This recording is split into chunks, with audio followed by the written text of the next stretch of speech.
Hello, friends. It's me, and I've been sent something interesting. Something from our friend, Reddit user Mr. Rando.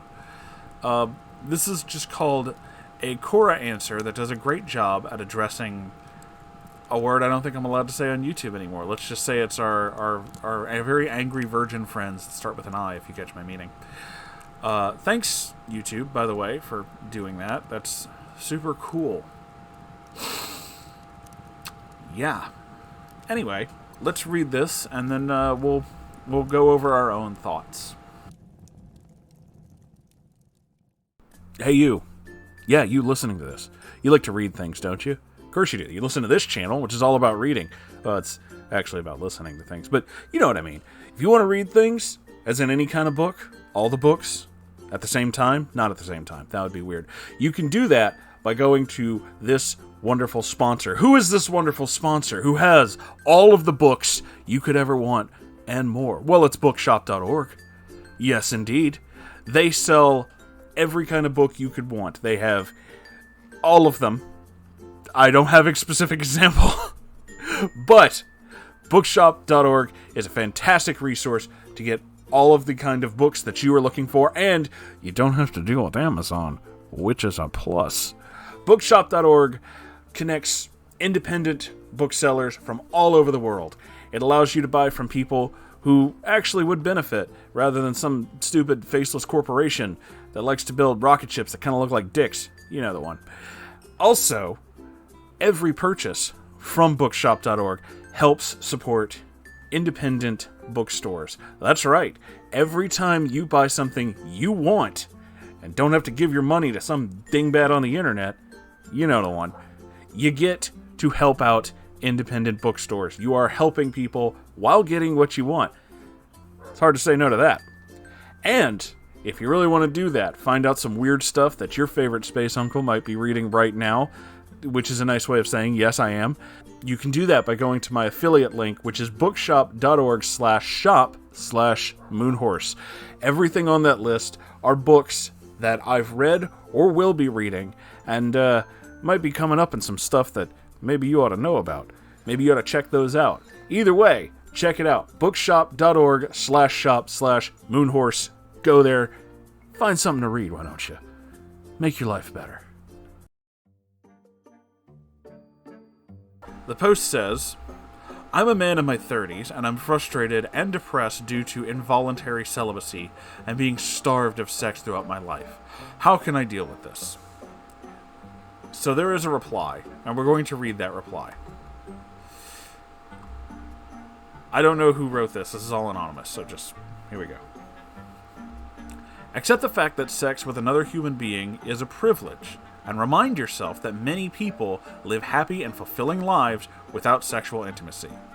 You have the necessary equipment, hands, to relieve your physical frustration, and your mental frustration can be resolved if you rid yourself of your toxic feelings of entitlement. You can be happy without sex, but not if you've convinced yourself that you were meant to have it. Human beings can adjust to unbelievable hardships as long as they accept that life doesn't owe them anything. Not having sex is a very minor problem compared to what some people endure, and the fact that it requires the participation of another person should be adequate proof that it isn't a right.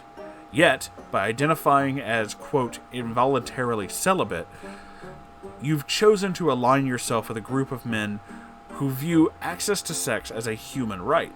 Saying that you are starved, quote unquote, of sex sends the same message, as though access to sex was a basic human entitlement, like food. Sexual urges of humans are strong, but they are not outside of your control. You can satisfy your desire for physical stimulation and sexual release by masturbation, just like everyone else who finds themselves without a willing partner at the time. It is only to be expected that you'll have moments when you long for a woman, or the guy says he's a man, so I'll just, whatever, they say this. It's only to be expected that you'll have moments when you long for a woman to have sex with, but you decide if you allow yourself to wallow in your longing, or if you focus on finding more productive ways to spend your time. If you are truly depressed, then it isn't because you are not having sex, but the belief that you are being denied something that you are entitled to could contribute to your problems. It is not sexlessness in itself that will hurt your emotional health. It is the way you think about it. A lot of the same men who identify as incels are the same ones who define masculinity by sexual accomplishments. And with that attitude, not having sex begins to equal not being a man. And that idea could contribute to a crisis. I want to make one thing absolutely clear. If you believe that you are suffering from depression, you need to seek help from a professional. If you use the word depressed more colloquially to say that you feel sad or unhappy, you may still want to discuss your feelings with a therapist. But sadness and frustration would be a normal response to being robbed of something that you view as a human right. That is obviously not what is happening to you. But emotionally, you will respond to the events as you experience them, as opposed to how they really took place. Incels often talk about discrimination. A human female, a straight one that is, default setting towards human males is completely and utterly lack of sexual interest or attraction. Incels do not want to accept this, so they choose to believe that women actively deselect in an act of discrimination. Being the victim of discrimination multiple times a day, being denied something that you are entitled to, and watching as the women you were meant to be fucking fuck everyone but you would be extremely upsetting. That is not what's going on, though, so happiness can be found by shedding your voluntary delusions. You are not entitled to sex. You don't deserve to fuck another living creature, and the fact that 90 to 99% of women will never give you a second look is only to be expected. You do not need sex.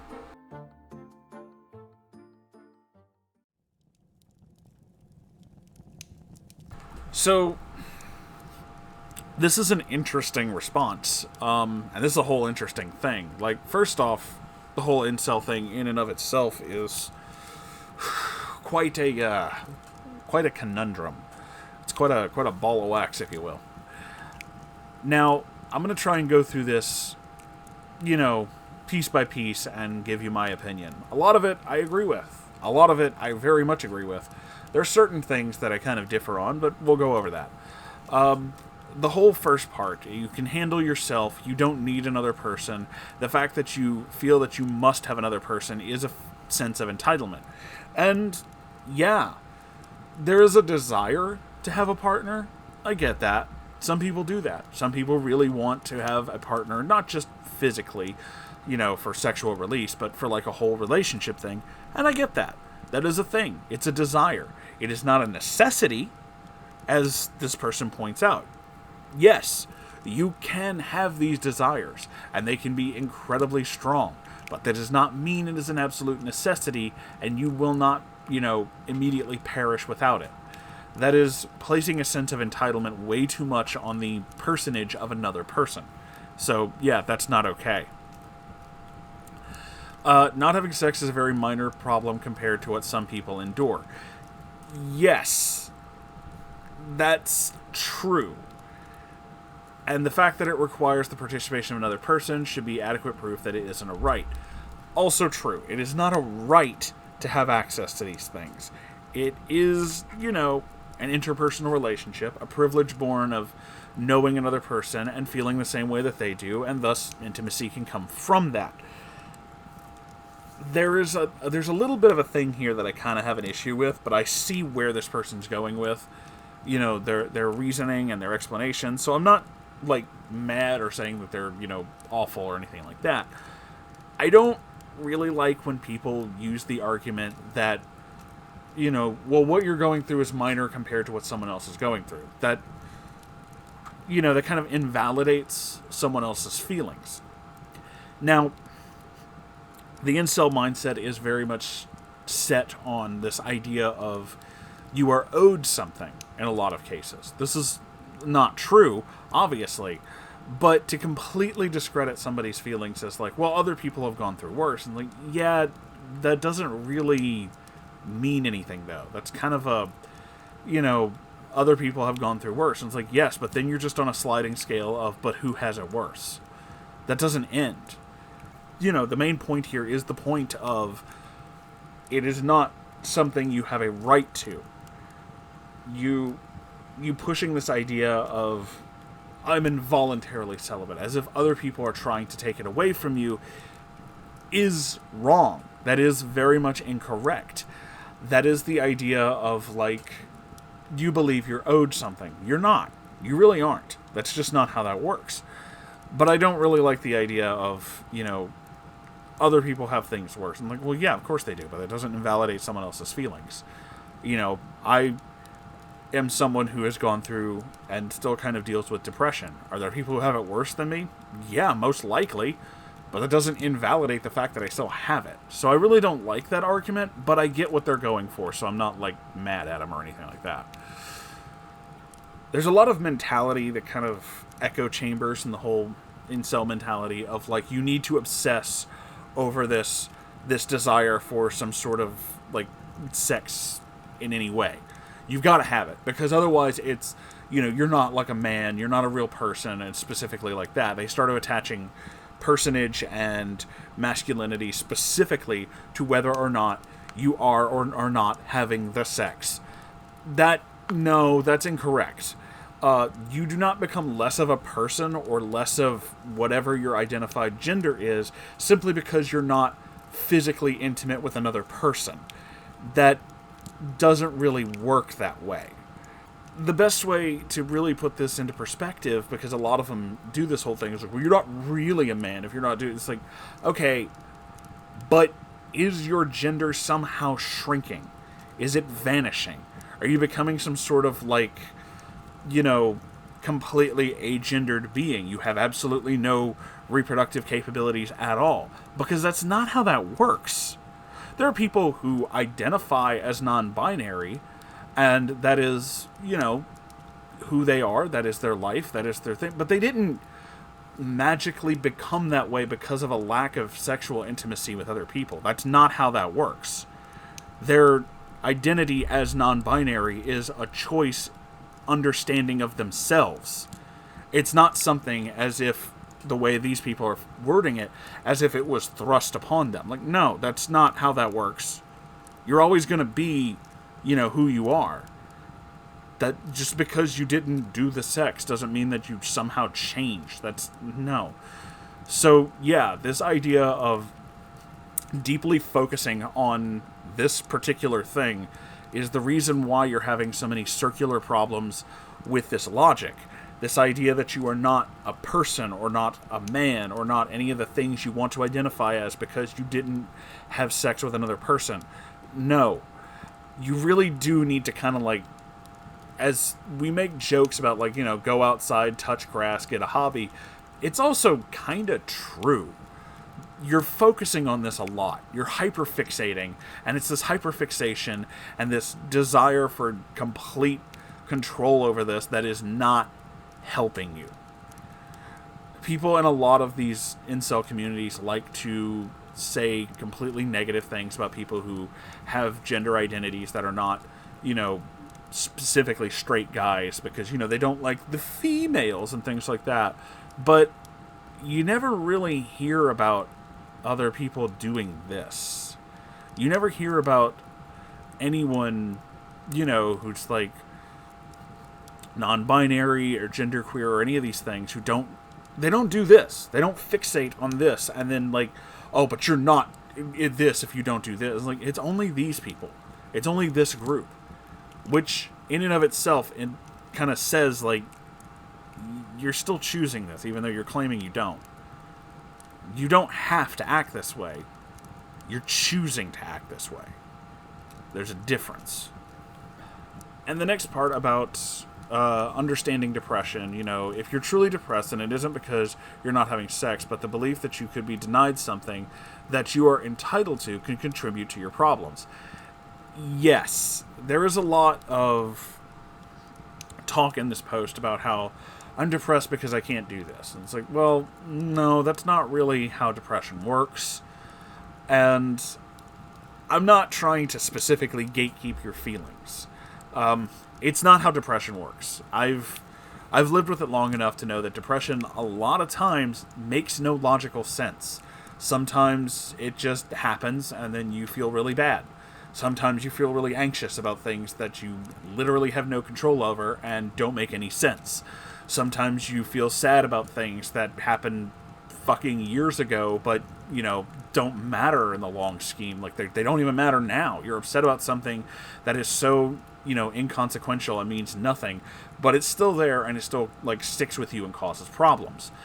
What this person is probably feeling, not the person who wrote the response, the original, it's not really depression, but it is kind of an emotional, feeling of, like, upset or anxious or, like, sad or frustration at the fact that they're not getting the thing that they want. It's, again, goes back to this kind of hyperfixation. You're not getting the thing you want, but you're fixated on it so much that when you don't get it, you become incredibly upset. It's not depression, but it is definitely something you should see, like, a therapist or a professional about. Because you are dealing with, like, a hyperfixation. And these are the results of that hyperfixation. And while it isn't depression, it doesn't make it any less of something that actually should be addressed by someone who obviously knows more than me.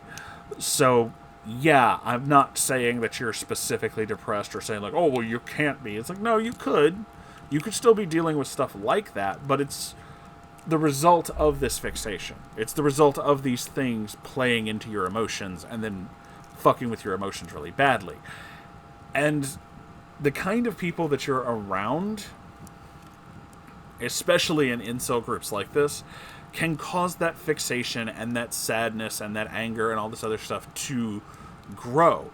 Because a lot of times, people who deal with really toxic mentalities like that don't understand that expressing that can sometimes not be the best idea. And a lot of them, it's not malicious intent on every single person's account. I can't say that every single incel is malicious and evil. Like, no, there's no way I could know that. But there are definitely those who enjoy the kind of malicious toxicity that they've gotten into.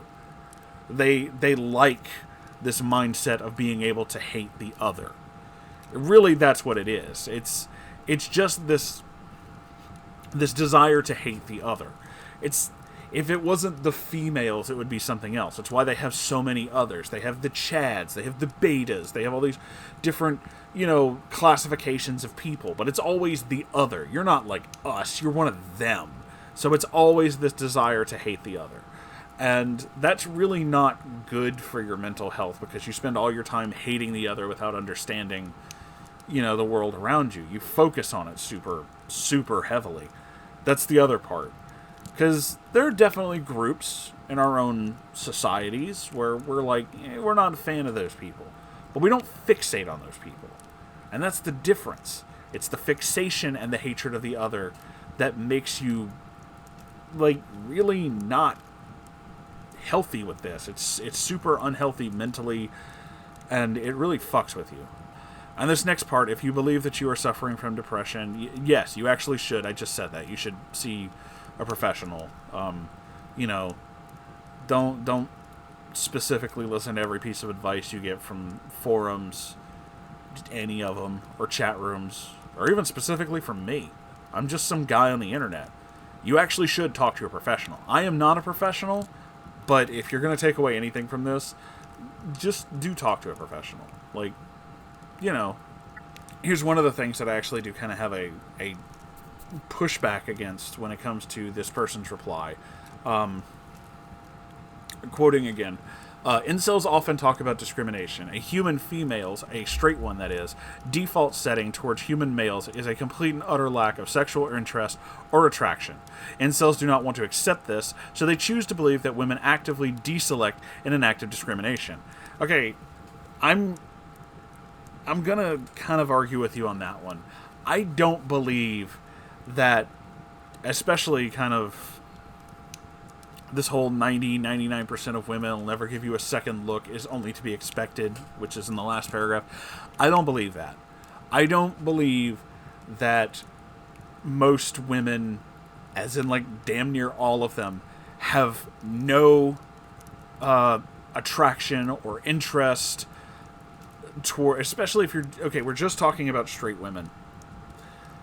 I do not believe that they all lack complete sexual interest or any kind of interest or attraction towards men at all. I can't believe that. That's not true. Mathematically, it's impossible. And also, you really don't know people's personality. That's saying that all women just aren't going to be into you and that's just a thing you need to get used to is not really helpful. And it's also just kind of not true. Are women actively deselecting to do this? Like, no, that part you're right about. There's not people who just see someone, like, you know, just see someone who says the word incel and they're just like, oh, complete deselection. Well, maybe there are people who act like that, but that's not everyone. And you are not being actively discriminated against like that. Like, that's just also not true. You are right about that. But this idea about, there's this whole idea of just like, you know, women just have no sexual attraction or feelings or anything like that when it comes to men, and it's just something you need to get used to. It's like, no, that's really not how that works. Humans all have this. We all have feelings. That's kind of the thing. And for those who are sexually active or feel sexual attraction, you know, gender irrelevant, if you just kind of feel that way, that's a thing. If you're one of those, you also have more stipulations to that. It isn't just, this is the gender I'm attracted to, therefore thing will happen. It's more than that. Humans are one of the few creatures on this planet who specifically mental signals, things in your mind, things that stimulate the mind, are the biggest thing when it comes to sexual attraction and intimacy like that. Compatibility is a huge thing. Physical compatibility is simple. Our physiology isn't like super complicated, but because we're so intelligent, our brain makes like most attraction work. You can be attracted to someone physically, hear them say something, and immediately lose all interest. Did their physical appearance change? No. They're still the same, you know, attractive person physically, but the things that they say and the things that they think is enough to make you be like, I'm not into that. I don't really like that. So, mentality is also a huge part of this. And to say that this mentality only applies to one gender is not correct. It applies to everyone. Every sexually active person specifically. Or feeling of sexual, you know what I mean. Just generally interested in that. And here, again, you can hear people say something, or they do something, or something that just is kind of a turnoff. It's just an immediate turnoff. The focus or hyperfixation of the way that incels talk and the very angry kind of anti-everything mentality that they seem to have is a turnoff for a lot of people. I've seen a lot of these, they do pages and posts and stuff like that, where they talk about how, you know, am I unattractive and all this, and it's like, and most of the time, no. A lot of the time, actually, I see a lot of these incel guys being like, you know, I'm the most unattractive because I'm not like Chad, and it's like, and it's just like some kind of cute nerdy guy. And personally, I get it, you're straight, you wouldn't be into me, but you are cute. But it's this fact that you're fixating on this kind of incel mentality, which is really toxic and really negative and really just angry. That's a turnoff. That's a huge turnoff. People don't like that. People aren't into this constant negativity and this, you know, everything's horrible and hatred of the other and things like. It doesn't really work for a lot of people. It's the kind of thing that makes a lot of people really just, you know, no, don't like it. So when it comes to, you know, this whole argument against the incel mentality, yes, I do believe that if you actually focus on personality and stuff, that will help you out a lot. And I already know that they have a whole thing about like, oh, they always say that, but it never does anything. It's like, yeah, but did you do it though? That's kind of also the question. And going back to what the replier, or the person who replied said, that same thing applies there too. The idea that pretty much all women will never give you a second chance and all this other. Like, no, that's also just not true. Like, I can't agree with you on that, and I'm sorry. I like a lot of your points, but this is one we're definitely going to argue over. I don't believe that all women, even straight women, just specifically saying with the heteros, just absolutely no sexual interest ever. It's like, no, I can't believe that. I just don't believe that's true. There is interest, and women, like any other gender, can sometimes feel the need and desire and want for sex. But the brain is a huge thing, and you have to meet a lot of things to make that work. And that's kind of a thing. Relationships are not built on whether or not you have compatible junk. They're built on personality and understanding. So, I don't know. That's pretty much my whole take on this. What do you guys think? Do you think I'm right? Do you think I'm wrong? Do you think I'm an idiot? Tell me what you think in the comments below this video. I'd actually like to hear your opinion. And with that being said, make sure you like, comment, subscribe, all that kind of stuff, because, you know, YouTube doesn't like when smaller channels do things, so fuck them, do it anyway. I have a merch store and a Ko-Fi. If you'd like to check those out, I would appreciate it, because much like PBS, this channel is sponsored by viewers like you. And if you have anything you'd like me to read or check out, send it to my subreddit, r/Moonhorse Stories. I'll definitely check it out. If you want to see this kind of stuff being recorded live, you know, where I fuck up my lines and say dumb things, that's also an option. On Twitch, I do this every weekend. So, I love you all so very much, and I'll see you in the next video. Goodbye, everybody.